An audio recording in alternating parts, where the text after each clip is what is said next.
quando se fala em diversidade, equidade e inclusão, mas a palavra diversidade geralmente remete àquelas fotos com diferentes pessoas, mas que às vezes a gente não consegue identificar o rosto dessas pessoas ou quem elas são de forma individual.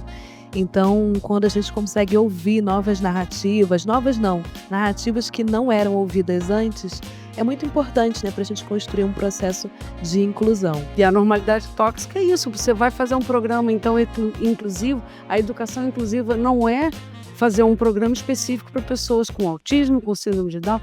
Eu digo, depois que você vira adulto, o diagnóstico não interessa. Literalmente não interessa.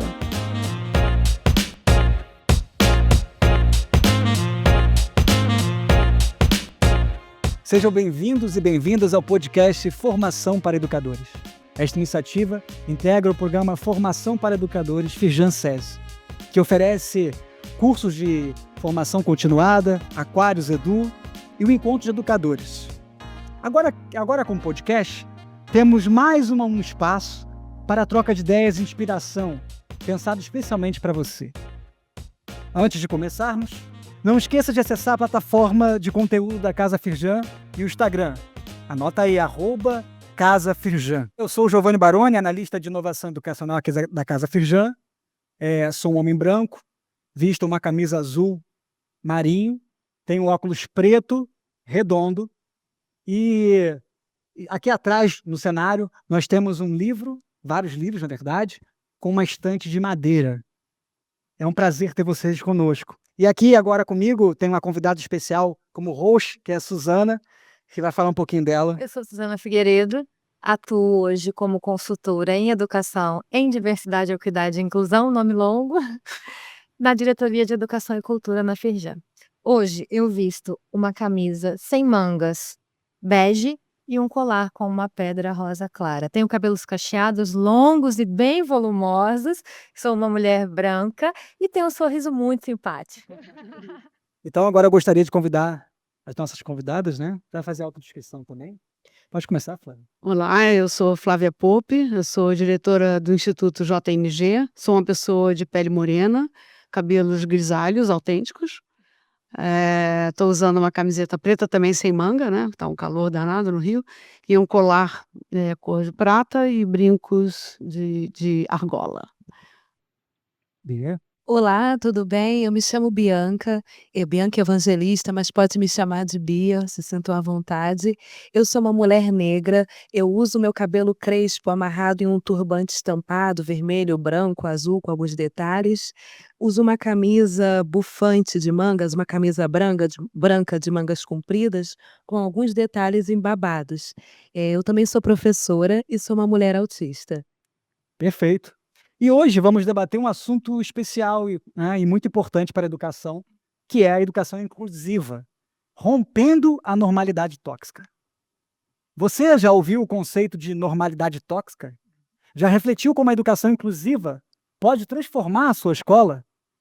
No episódio de hoje, vamos mergulhar em muitas histórias inspiradoras e explorar as estratégias inovadoras nas práticas educativas. Eu queria perguntar para a Bia, antes da gente iniciar, porque a Bia é audiodescritora.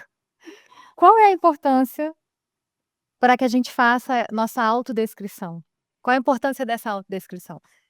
Independente do tema, mas primeiramente, por conta do contexto que a gente aborda aqui hoje, seria impossível falar de educação inclusiva sem nos autodescrever para pessoas que têm alguma deficiência visual, disléxicos, pessoas autistas com TDAH, inclusive pessoas idosas que por alguma questão podem estar com algum impedimento visual. Então, quando a gente se autodescreve, já é um processo de a gente construir uma acessibilidade em qualquer evento ou produção que nós estejamos construindo. Então, foi totalmente coerente com o tema que a gente constrói aqui e que a gente consiga expandir cada vez mais essas práticas em inclusão.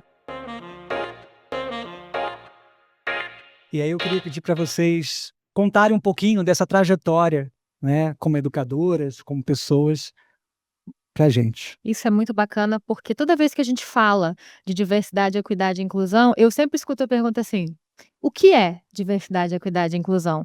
Mas eu quero trazer a pergunta real: quem é a diversidade? E aí, Bia, quem é você?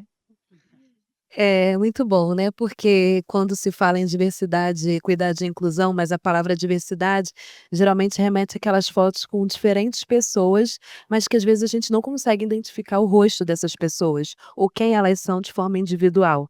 Então, quando a gente consegue ouvir novas narrativas, novas não, narrativas que não eram ouvidas antes, é muito importante, né, para a gente construir um processo de inclusão. E aí eu falo de mim como, eh uma pessoa, primeiramente, uma mulher negra, de uma região periférica, isso também diz muito sobre como os processos se dão, e mais tarde, né, com 18 anos, eu fui diagnosticada com autismo, identificada, né, o autismo, né, eu não vou falar diagnóstico, mas foi identificado, o autismo.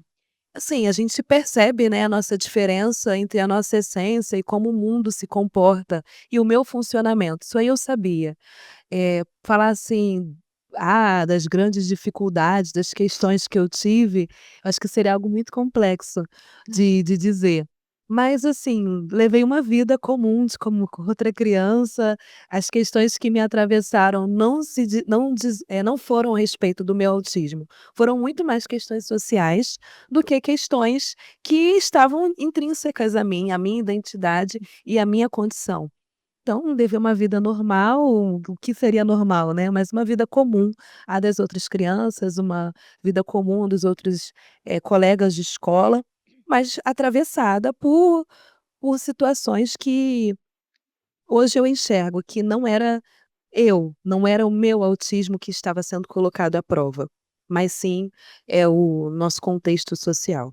E aí, hoje, né, mais tarde me tornei professora, eh, e aí sou professora de pessoas autistas, e agora eu me desafiei a ser professora de uma turma, inclusiva, para além do trabalho da educação especial inclusiva, ser uma professora de uma turma regular e também mostrar que, eu não me reduzo, não que seja reduzir, mas as pessoas acabam nos estereotipando de dizer que o meu lugar seria trabalhar somente com dentro do contexto da educação especial inclusiva, e que não eu poderia ampliar e provar também que eu poderia exercer, uma função como professora de uma turma regular. E venho caminhando, né, claro que eu atravesso um período onde a gente teve grandes mudanças de legislação que foram muito benéficas para nós educadores e nós pessoas autistas, mas a gente ainda enfrenta uma distância entre o que se legisla e a prática. Mas estamos aqui. Perfeito, perfeito. E você, Flávia, Nossa, que como foi legal, essa né. trajetória? Primeiro, assim, dizer que a minha formação é economia, eu não sou professora, embora eu tenha dado já fui professora de fato, mas a minha formação é economia. E eu já, assim, pegando o gancho da Bia, né, porque ela faz uma descrição que eu acho muito importante nesse mundo da diversidade, que é esse contexto socioeconômico. Muitas vezes as pessoas confundem, né, trazem, quer dizer, tem uma questão muito mais profunda que são, né, que estão relacionadas, eu como economista sou muito sensível a essa descrição. Mas bom, o que me traz aqui, né, a minha experiência pessoal como mãe de uma criança que se desenvolveu, de forma diferente da maioria das crianças. Mas a virada de chave foi quando meu filho estava na idade de sair da escola. Hoje em dia até cada vez mais tem, esses jovens fazendo aí a transição para a vida adulta e entrando em faculdade, tendo uma carreira. Não foi o caso do meu filho, que tinha um enquadramento, digamos, moderado da deficiência, não é leve. E ali naquele momento, olha, vou te dizer, foi uma coisa, assim, muito estranha perceber que um cara que com a idade, né, que eu via o meu mais velho desabrochando, e lembrava da minha própria idade, né, eu com 18 anos, 20 anos, desabrochando, tendo uma perspectiva de vida, né, que começava literalmente, né, onde os sonhos começam a ser realizados, onde os nossos projetos de vida começam. E naquele momento o Nilco sair da escola era o fim. Eu falei: "Não, mas não pode ser, porque ele tem apenas 18 anos, isso não pode ser o fim, é o começo". E é o começo de quê? De uma transição para a vida adulta. E não havia nenhuma perspectiva de Nenhuma pers universidade? eu me perguntava: onde é que ele vai se capacitar para trabalhar? Né, estou falando de 2010. 2010, né, há exatamente 15 anos atrás. E onde é que ele vai se capacitar para trabalhar? Onde ele vai trabalhar? Não estamos falando, a LBI vai fazer 10 anos esse ano, é tudo muito novo, né? A Convenção Internacional do Direito da Pessoa com Deficiência é de 2006, é a primeira convenção internacional, é tudo muito recente. E ali, aquele momento, realmente eu falei: "Não, tem alguma coisa errada", porque não tem nada a ver com a limitação da pessoa, tem a ver com a vida, é uma coisa maior, não importa, aí vamos até ampliar, não importa a sua condição socioeconômica, não importa as suas limitações, você não pode estar cerceado de ser um adulto que tenha a liberdade de fazer escolhas, de ter autonomia, certas ou erradas, oportunidades. Então aí a gente começa a colocar aí num contexto um pouco ampliado, mas voltando à questão específica da inclusão, né, da inclusão de pessoas com algum tipo de deficiência. Eu achava inaceitável, eu falei: não é possível que agora que vai ficar legal, ele não vai ter perspectiva de ter a casa dele? Ele não vai ter a perspectiva de se relacionar com outras pessoas? Aonde ele vai encontrar essas outras pessoas? Onde é que ele vai se socializar? Onde é que ele vai arrumar uma namorada, um namorado, se ele quiser? Enfim, né. E o que bateu forte é assim: "Ué, ele vai morar a vida inteira comigo e o meu marido? E quando eu morrer?" É que parece que as pessoas não fazem essas perguntas, né, fica: "E quando eu morrer, o que que vai acontecer?" Então, né, essa trajetória que eu estou falando muito rápida fez, assim, realmente me motivou muito a ser uma cofundadora, junto com a Ana e a Mônica, de fundar o Instituto JNG, que são as iniciais de João, Nicolás e Gabriela. Então o Nico é o meu segundo filho e o Instituto JNG veio para discutir a transição para a vida adulta. Como é que essas pessoas que têm limitação se transformam em adultos emancipados, com direitos, com a total, capacidade de escolha. Autonomia. Se a gente hoje, estamos em 2025, não coloca as tecnologias a serviço disso, não coloca a educação, a pedagogia, enfim, orientada para um direito humano, qual é o sentido? Então, me apresentando, quer dizer, eu acabei migrando de uma carreira que já era um pouco associada, porque sempre fui especializada em sistemas, financiamento de sistemas de saúde, sempre olhando, né, problemas da sociedade. E falei: "Agora eu vou pegar essa célula aqui, eu vou olhar com mais atenção". E aí é isso, o instituto foi fundado em 2013 e a gente está aí para discutir esse tema tão importante, ser adulto com deficiência nesse país. E é legal o seu exemplo também, né, porque a gente aqui fecha um ecossistema da educação.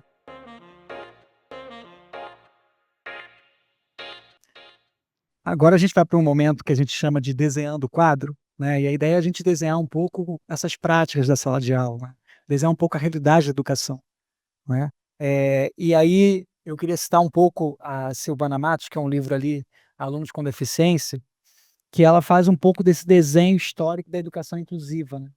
Porque na educação inclusiva a gente tem uma história de que até a Idade Média, né, a pessoa com deficiência, a pessoa com alguma necessidade, específica, era tratada como excluído da sociedade. Ao ponto que na Grécia Antiga, né, as crianças eram levadas para montanhas e eram mortas, ficavam lá mortas, né, então assim, morriam, né, na montanha. Eh, Já no Renascimento houve um ressurgimento dessa ideia, né, na época do Renascimento, de vamos pensar na educação dessas pessoas. E aí se trouxe o termo educação especial, são classes especiais, né, são, até evoluir para a década de 90, olha quanto tempo, que a gente vai ter, né, a declaração da Unesco, né, a gente vai ter uma série de leis, diretrizes nacionais, diretrizes internacionais sobre educação, né, e somente, apesar de na Constituição de 1988, no artigo 206, dizer que toda pessoa tem direito à educação, né, inclusive pessoas com necessidades específicas têm direito à educação, a gente só vai ter em 2001 uma diretriz nacional para a educação, né, de pessoas com necessidades específicas, que vai dizer, né, nessa diretriz que, eh, a educação específica tem que estar atrelada à educação básica. Eu estou fazendo esse preâmbulo um pouco grande aqui, mas é importante para a nossa audiência, para dizer o quanto é recente esse debate, né? Então eu queria que vocês desenhassem um pouquinho essa lógica, né? E aí a Flávia, aqui em off, estava até conversando sobre como a experiência, né, da Bia conecta também com a experiência dela. Eu acho que é um pouco esse desenho, né? Aham. Eu estava sobre se deixar bem claro, eu estou aqui, vocês estão falando tudo de educação, eu estou pensando um monte de pessoas que sabem muito mais do que eu sobre isso para falar, mas eu estou, acho que trazendo uma perspectiva realmente da vivência, né, que é essa história da gente contar a história mesmo, né, Sim. e de eu ter aprendido a partir dessa questão do desafio do meu filho se tornando adulto, né, um jovem que vai fazer essa transição para a vida adulta e não tem nenhuma perspectiva. E aí você tem alguns estalos mesmo, né, que dessa questão da educação ao longo da vida. Porque aí não é formal, não é dentro de uma instituição, mas você não pode se desconectar do conceito de educação só porque terminou a escola. Perfeito. E aí vem assim, é isso, ao longo da vida a gente continua a aprender. E como? Então a gente realmente desenvolveu um trabalho que eu vejo que é disruptivo, porque às vezes eu percebo a educação muito conectada com aquisições em degraus, né? Como se você fosse assim, saísse do básico. Eu entendo isso, mas nessa perspectiva de vida que eu estou trazendo, esse degrau não conta, entendeu? Porque você não pode esperar que uma pessoa com um nível moderado de deficiência, adquira todas essas autonomias para poder ter uma vida. E aí onde eu acho que a educação ao longo da vida, ela traz uma luz, porque, eh, como é que funciona lá o nosso projeto? Essa pessoa sai de casa, vai morar sozinha mesmo, e é a partir desse espaço próprio, em que outras coisas se dão e de repente você não adquiriu isso num ensino formal, né, pedagógico, mas a necessidade, e mais não é só a necessidade, o prazer de ter o seu próprio espaço e de projetar a sua vida com um apoio personalizado, faz com que essas pessoas continuem adquirindo autonomia e aprendizado fora desse escopo, digamos, dessa proteção institucional. Agora, assim, acho que uma mensagem bem importante, a gente viu isso e a gente está vendo isso no nosso projeto, aquisição de muitos ganhos pedagógicos que estão sendo adquiridos simplesmente porque a vida você coloca, né, estamos falando de inclusão, você, absorve os processos inclusivos em ambientes comuns de convivência, em prédios onde moram pessoas com e sem deficiência, no bairro, indo ao supermercado, indo a uma padaria, frequentando uma praça, indo ao manicure, uma das nossas moradoras começou a frequentar, fazer o pé, fazer a mão, comum, vida comum. E ali você tem um processo educacional completo, porque essa pessoa está aprendendo a se virar. Vou dar um exemplo bem simples. Uma pessoa com uma dificuldade, por exemplo, de dicção, porque fala com dificuldade, porque tem questões orgânicas que fazem com que a fala seja comprometida. Na casa da mãe e do pai, ele fala duas palavras e todo mundo sabe o que ele quer dizer. Todo mundo sabe. Fala dois sons e já está ali a água, ou já sabemos que o que ele quer é calçar o tênis. Na vida lá fora não é assim, você vai ter que se virar para poder explicar melhor. O que que acontece? Imediatamente, em meses, um aumento de vocabulário. Claro que você pode aumentar o vocabulário de várias maneiras, mas então é esse tipo de desafio que eu acho que a vida adulta, ela não é o fim da linha, entendeu? Não pode ser aquela imagem que eu tive de: "Bom, então não tem escola? Acabou?". Não, a vida é maior. E aí você tem que ver como é que a educação ela contribui, e contribui muito, na nossa equipe tem pedagogo, contribui muito para a gente conseguir dar esse apoio, e é fantástico, porque é um pouco a sensação de uma bicicleta que você está com duas pessoas na bicicleta, uma começa a pedalar e a outra entra naquela dinâmica e daqui a pouco você não está fazendo força. Porque é assim mesmo, né, é a prática, é o dia a dia, Então, assim, eu acho que é importante essa noção da educação é tudo, ela permeia a vida, mas me preocupa um pouco quando, às vezes, eu faço algumas treinamentos, capacitação, em que as perguntas sempre são: mas como uma pessoa consegue chegar, uma pessoa com deficiência pode, como que ela pode morar sozinha? Morando. Simplesmente você avaliando que tipo de apoio ela precisa e qual é a intensidade. Monta aquilo que ela mora sozinha, simples assim. Exatamente. Tem que inverter o processo. Não é você falar, não, você vê uma casa e fala, essa pessoa nunca vai conseguir morar sozinha. Mas espera aí, avalia o contrário. Que tipo de apoio você precisa para poder se lembrar que na geladeira não tem nada, que você precisa fazer uma lista e ir ao supermercado. E tem maneiras, tem 1000 formas de educar nesse E é um sentido. princípio da vida, e é o princípio da educação inclusiva, é quando a gente faz uma educação que é centrada no estudante, Isso. a partir dele e Isso. para ele, e não o comparando, que aí trazendo a discussão da normalidade tóxica, que eu acho que é bem importante, ela não é bem um conceito, mas a gente gostou muito de trazer essa discussão, porque olhando para a normalidade como uma norma, que é pouco do que a Bia trouxe da história dela. Existia um padrão que eu não me encaixava, existia uma norma que eu não me encaixava, e isso foi violento para mim. Eu gosto muito de usar essa palavra que a Bia trouxe sobre ser violento, o quanto a gente é violento com o outro sem perceber. No próprio processo educacional. E aí é entender o que aquele estudante ou o que aquela pessoa precisa para que a gente consiga trazer à tona esse aprendizado. A Bia trabalhou com a gente ainda tem exemplos do Nico, né, o Nico foi nosso aluno no Senai, mas a Bia trabalhou conosco na Firjan como intérprete de Libras, ela também é intérprete de Libras. Aí é interessante porque isso traz uma percepção sobre essa norma, né, a Bia é uma mulher com autismo e trabalha com pessoas com autismo, ela é intérprete de Libras também, ela é audiodescritora, pedagoga, e assim a gente segue a carreira da Bia. A gente fez um evento, e a gente fez uma roda de conversa, que a Flávia também estava, sobre educação inclusiva. E era a primeira vez que a Bia ia falar para um grande público. E era um grande público, né, Bia? E aí ela falou comigo assim: "Eu nunca falei para um grande público e eu acho que eu vou travar, as pessoas vão querer me abraçar?" Eu falei: "Todas as pessoas vão querer te abraçar." Por quê? Na percepção de uma normalidade que é tóxica para você, as pessoas vão olhar para você e vão dizer: "Nossa, ela nem parece que tem deficiência, não é assim?" E as pessoas vão entender que, como você fala bem, vai se colocar bem nessa roda de conversa, você também vai aceitar abraços e retribuições e elogios. E ela disse: "Eu não lido bem com isso." Eu falei: "Então a gente vai fazer uma antecipação de todo esse processo."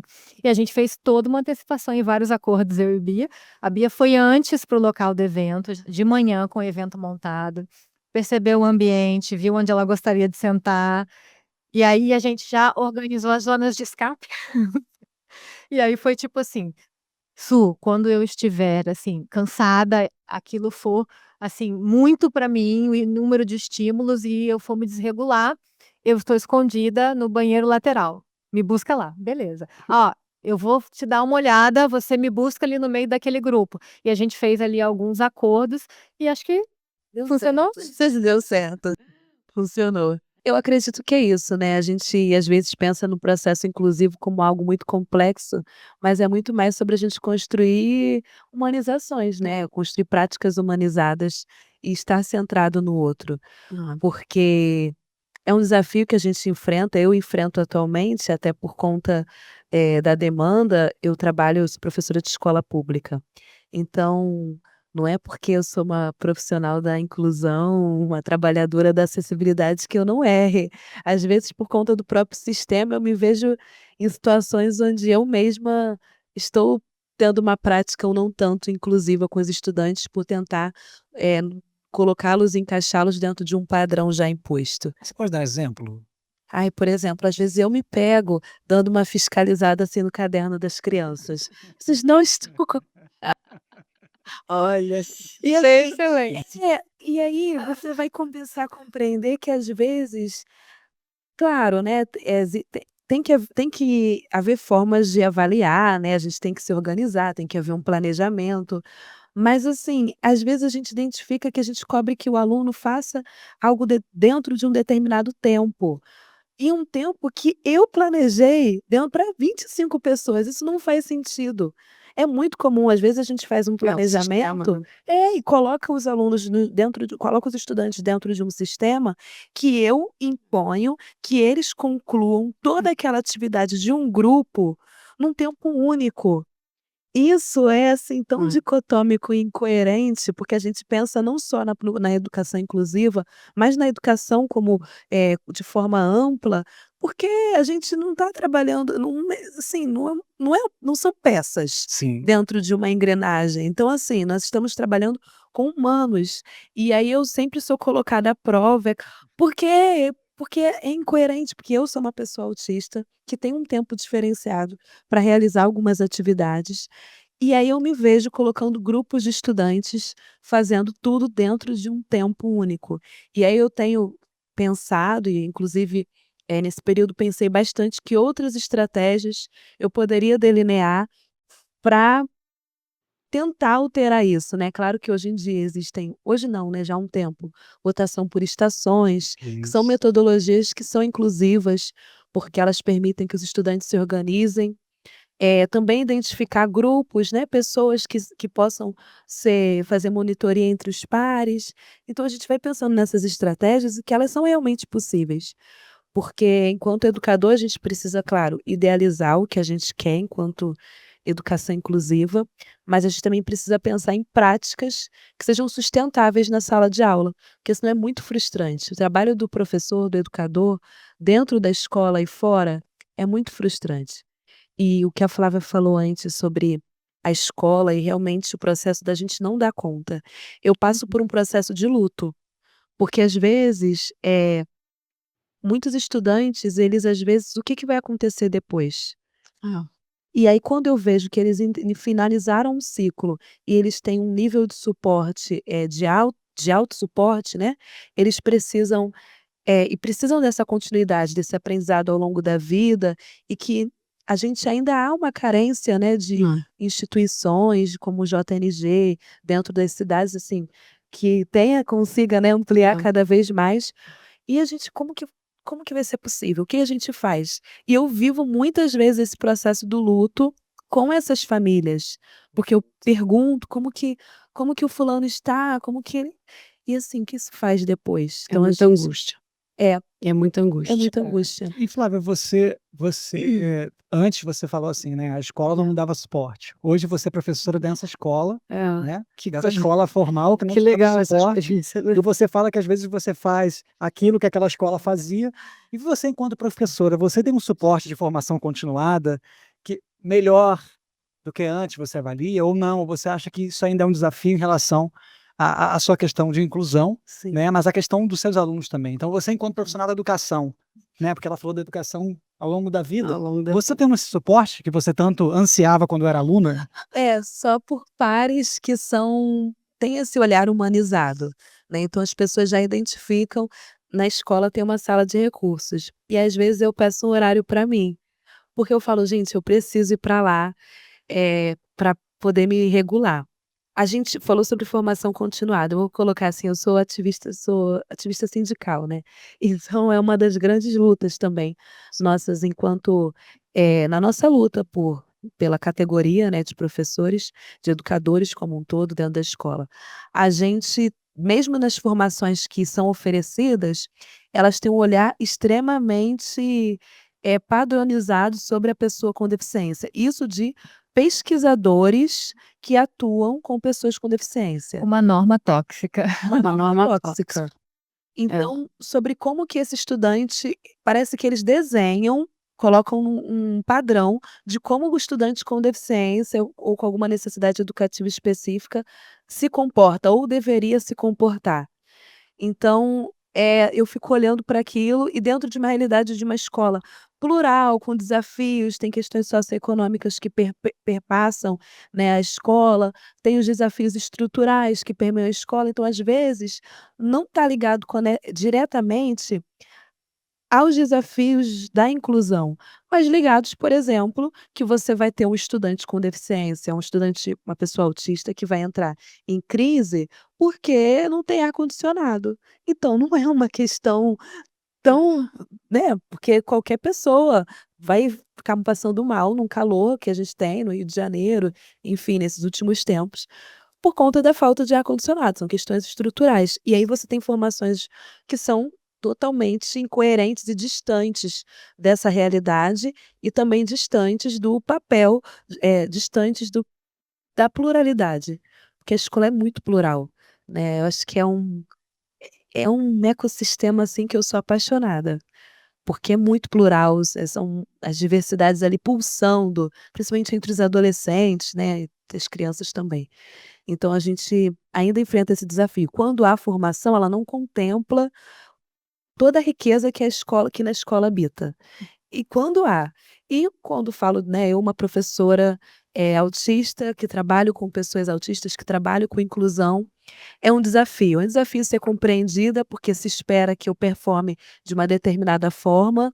Às vezes acontecem alguns conflitos, né, de comunicação, porque uma vez me perguntaram assim: "Você viu determinada situação?" E eu dei uma resposta tão incisiva, sabe. E aí as pessoas explicaram: "Não, a Bia vê as coisas de uma outra forma", mas nem todo mundo enxerga desse jeito, né, e a gente vai, caminhando ali. Hoje eu tenho a alegria de dizer que na minha escola não, na escola que eu trabalhei no ano passado, tinham outras professoras autistas, então foi assim, chegaram depois. Então para mim foi muito importante também, porque que rompiam também com esse olhar estereotipado e que mostravam que, outras possibilidades, né, de existência na vida adulta, que é plural a vida adulta. A gente vai tentar fazer aqui um exercício de projetar essa escola em 2050, mas olha só, não é um exercício, né, Suzana, de futurologia, né. Não dá para prever. A tentativa é um pouco essa, da gente imaginar como seria essa escola em 2050. Dá para especular. Essa escola inclusiva, será que vai ser inclusiva? A gente precisa garantir que os avanços que a gente já teve não se tornem retrocessos.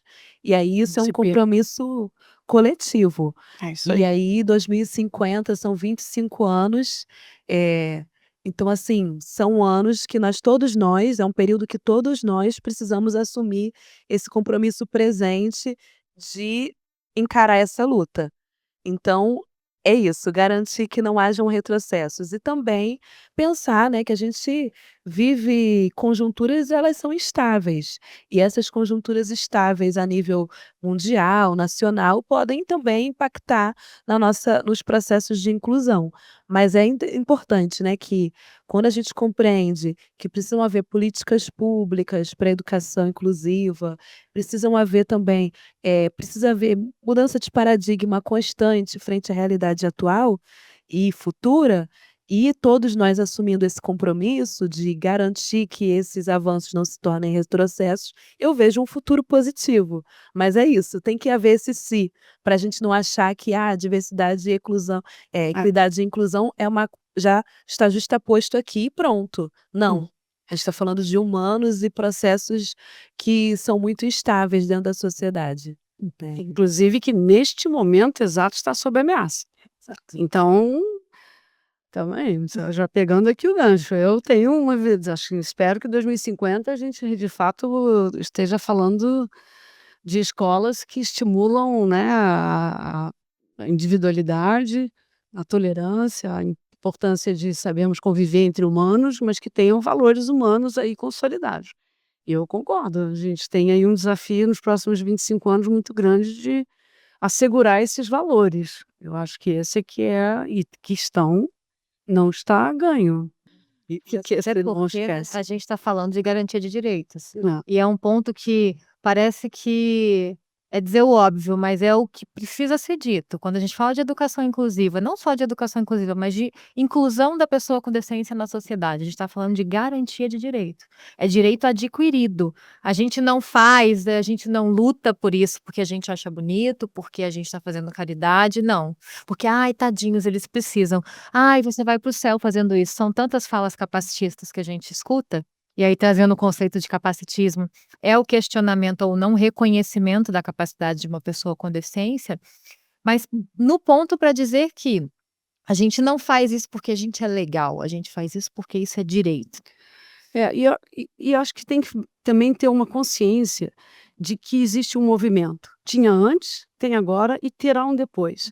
Então, a gente tem que tomar muito cuidado, essa é a minha fala para o pessoal da educação de fora. Tem que tomar muito cuidado em realmente afirmar coisas que de fato existem.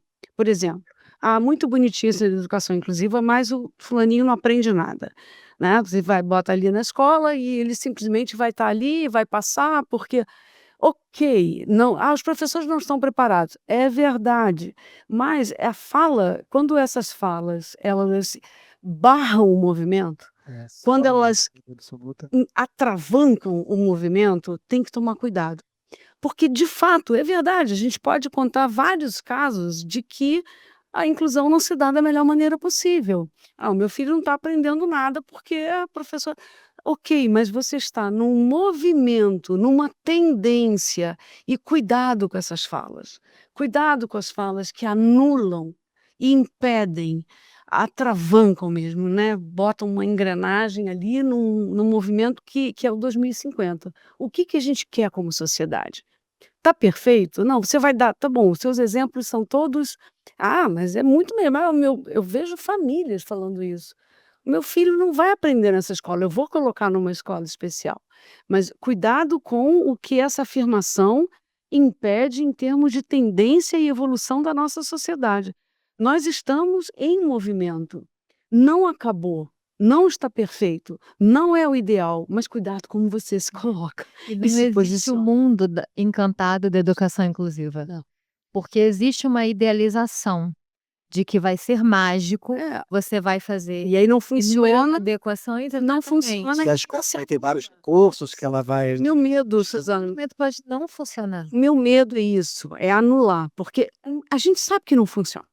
A gente sabe que em muitos aspectos, se você pegar casos, a gente vai ter vários exemplos, e alguém vai levantar a voz e dizer, tá vendo?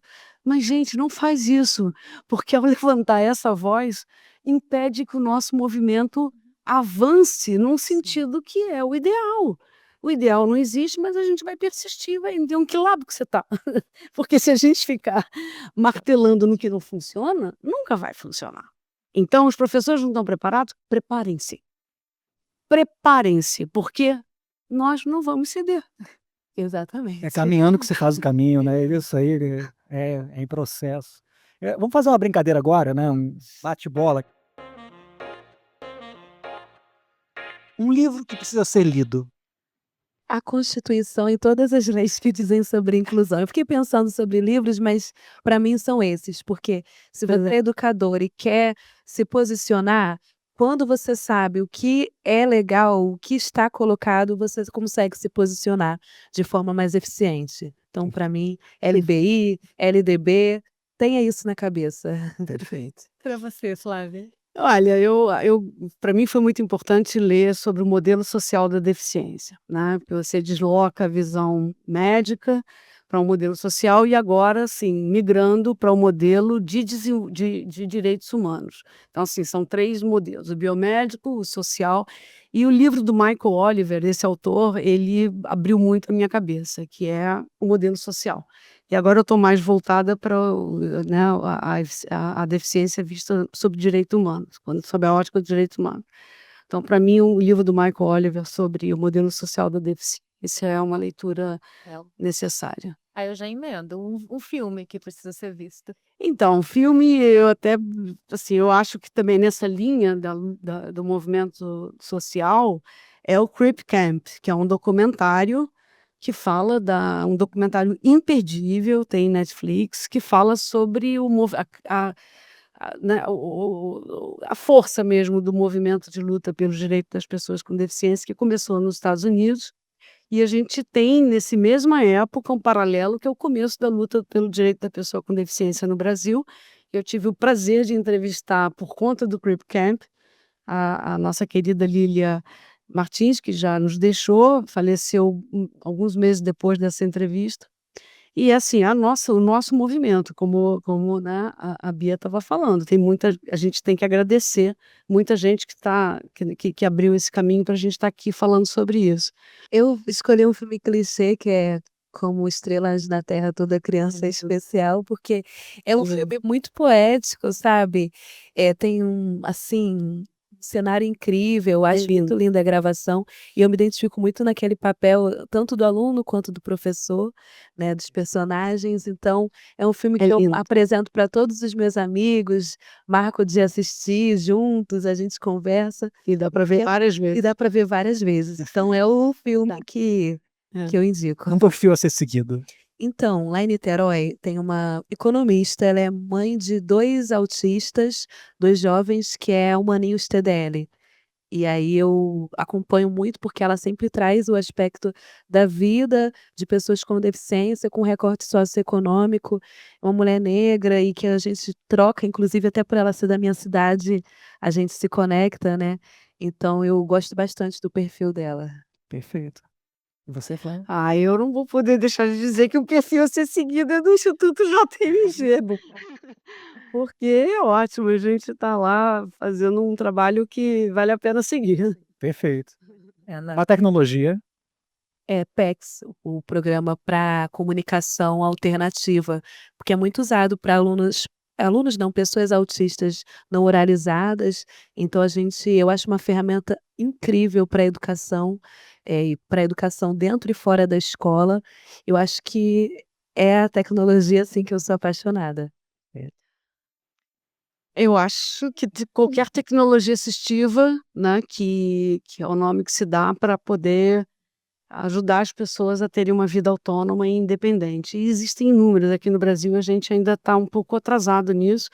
Na gente que trabalha com moradia para vida independente, eu vi inúmeras, né, como camas que, se você convulsiona, acionam uma certa base, infravermelho para quem deambula pela casa, todo tipo de tecnologia, ou internet das coisas, todo tipo de tecnologia assistiva que permita que as pessoas vivam de forma independente, com autonomia. Vou fazer a última pergunta, mas eu vou indicar 2 aplicativos, já que a Bia trouxe um também. Um é o HandTalk, aí falando de Libras, hoje é o mais avançado que a gente tem, moderado por pessoas surdas, ele tem ali todo um trabalho muito interessante. E o Senai Libras, que tem todos os sinais técnicos da língua de sinais, que é bem interessante, acho que vale baixar, e aí tá categorizado, então dá para aprender um pouco também de mecânica elétrica, mecatrônica, e assim vai, audiovisual, tem todas as áreas. E aí pergunta um sonho. Ai, um sonho quando todos nós assumirmos a luta pela inclusão enquanto luta coletiva, porque eu acho que é uma luta que fica muito dentro de um determinado nicho, não por querer, muitas vezes é uma mobilização que se dá por sobrevivência, seja uma família, seja a própria pessoa ser a pessoa com deficiência. Eu acredito que a gente vai alcançar bastante avanço, ter muitos avanços e garantir muita coisa quando esse compromisso for um compromisso coletivo. Eu acho que é uma frase que eu repeti algumas vezes aqui, mas eu acho que esse sonho, se a gente mobilizar mais pessoas se sentirem mobilizadas pela inclusão, a gente consegue garantir, uma educação inclusiva de fato na sociedade. Perfeito. Um sonho, Flávia? O meu sonho, eu acho que é isso que a Bia falou, mas na prática, o meu sonho é andar pelas ruas e topar com todo tipo de pessoa. Baixa estatura, em cadeira de rodas, que não enxerga, que não escuta, assim, meu sonho é estar com essas pessoas nos espaços públicos da nossa cidade. Tá topando com elas toda hora, o que não fala direito, que você tem que, né, fazer um esforço para ouvir. Meu sonho é realmente vê-los, porque nós não vemos as pessoas com deficiência, e são 18 milhões de pessoas com deficiência no Brasil. Isso equivale a um país do tamanho do Chile, dentro do Brasil. Eu quero ver, assim, eu quero topar com essas pessoas, eu quero andar na cidade e encontrar com elas toda hora, todo dia, no mercado, todo lugar. Esse é o seu sonho. Maravilhoso, dá vontade de continuar aqui depois dessa, né? Dá vontade de a gente falar de tanta coisa, mas infelizmente o tempo não permite. Primeiramente, queria agradecer a vocês, foi lindo esse debate, né? Foi uma conversa muito gostosa. E dizer que, para vocês não esquecerem aí de seguir a Casa Firjan nas redes sociais e também na nossa plataforma de conteúdo, então @Casa Firjan, que é o nosso Instagram. e que esse episódio, né, ele está disponível em todas as plataformas de áudio, no Spotify, inclusive também em vídeo, e também no YouTube da Firjan. Muito obrigado a você que esteve conosco até agora e volte sempre.